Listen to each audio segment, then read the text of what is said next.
Well, first of all, I'm very grateful for the opportunity to be speaking here on behalf of and with my colleagues in the Rural Independent Group. Just to move the motion forward. Move the motion. Sorry, yes. This is most important. Just to move the motion. Sorry. I formally moved the motion. I'm sorry, Les Concola. First of all, Minister, this is most important because the removal of the carbon tax, it's only now it's really hitting home. And members of government might like to say that, well, it's the war, it's issues beyond our reach that have caused the massive spike in the increase in the cost of living.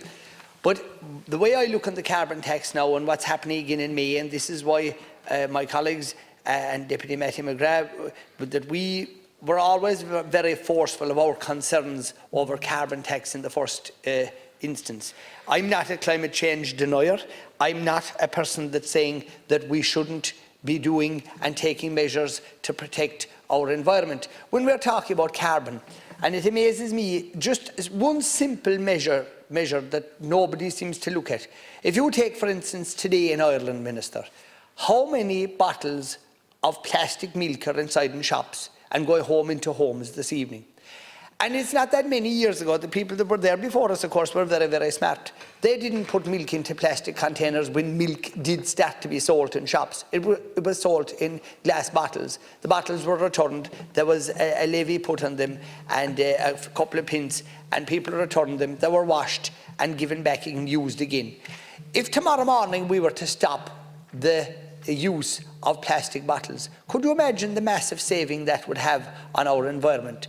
But there are meaningful things like that, and when the Greens came into government, we thought that there would be a lot of sensible ideas, and instead all it seems to be is one stupid idea after another stupid idea, and some of the ideas are more stupid than you could have imagined in the first instance, like the reintroduction of the wolves, and like the carpooling, and like the shorter showers, and I could go on forever.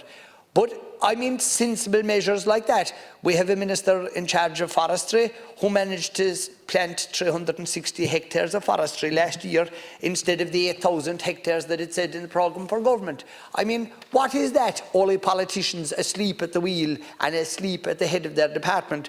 The forestry sector is in an absolute shambles, and the national chairman of the IFA's Forestry Committee has publicly gone out and stated that.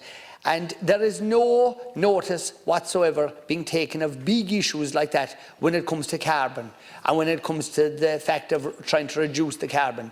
Instead, it's the nonsensical, stupid suggestions such as stopping people of going to the bog and saving turf or selling turf to help other people have heat and fuel in their homes. And that is why, Minister, myself and my colleagues, we're so anxious that the carbon taxes that are being applied should no longer be applied. There should be a stay put on any further taxes such as this, and sensible measures that would protect our environment, that would help us reduce our carbon emissions, would be undertaken. But no, all of these pleas, all of these requests seem to be falling on deaf ears.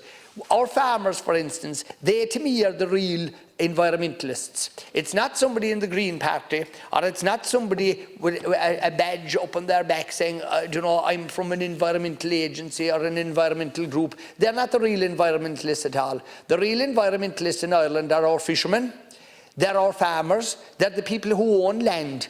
Because, and I use the word owned in a very sparing way, because nobody actually owns land. You're the custodian of a farm if you're lucky enough to be given it, or to have had the wherewithal to borrow money maybe and buy it, or struggle and work your way up. You only own it for while you're on this earth. And what we're hoping to do is pass it on to future generations in some bit of better shape than maybe you got it.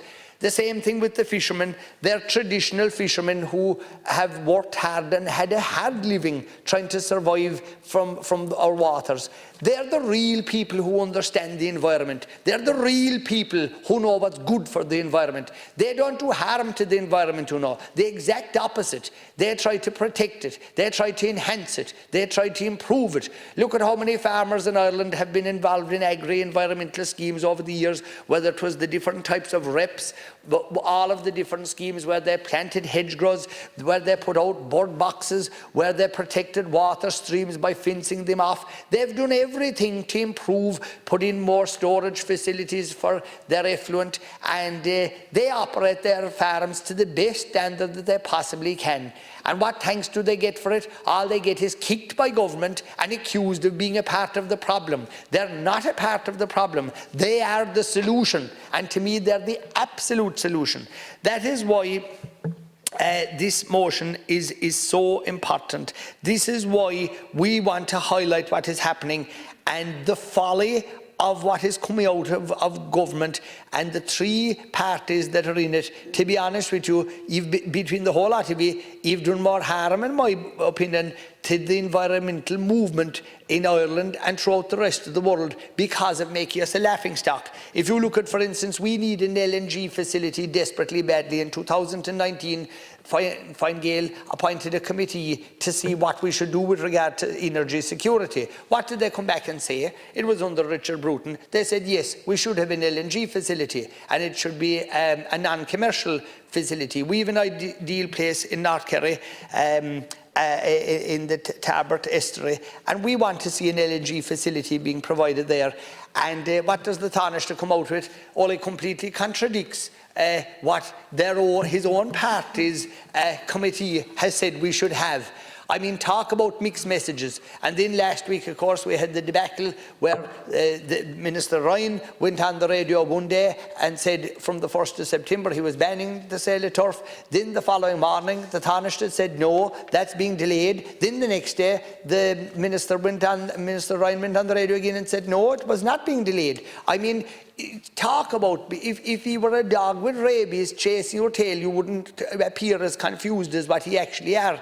And I mean, it's no wonder that people have lost confidence. And I will tell you one thing, Minister, and I know this for a fact, whether it's the carbon issue, whether it's all of the different workings of government over the last number of years, the Greens don't even come into the equation in rural Ireland. But Fine Gael and Fianna Fáil, I have a very strong message for you.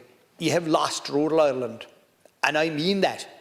And you know, no matter what twisting and turning you do now, for instance, tonight with the Sinn Féin motion, which will be voted on, and no matter what type of, no matter what type of amendments and messing around with it you do, just remember, and let the message go out from the floor of Dáil Éireann, Fianna Fáil and Fine Gael, you have lost rural Ireland in a way you will never get it back and never be trusted again.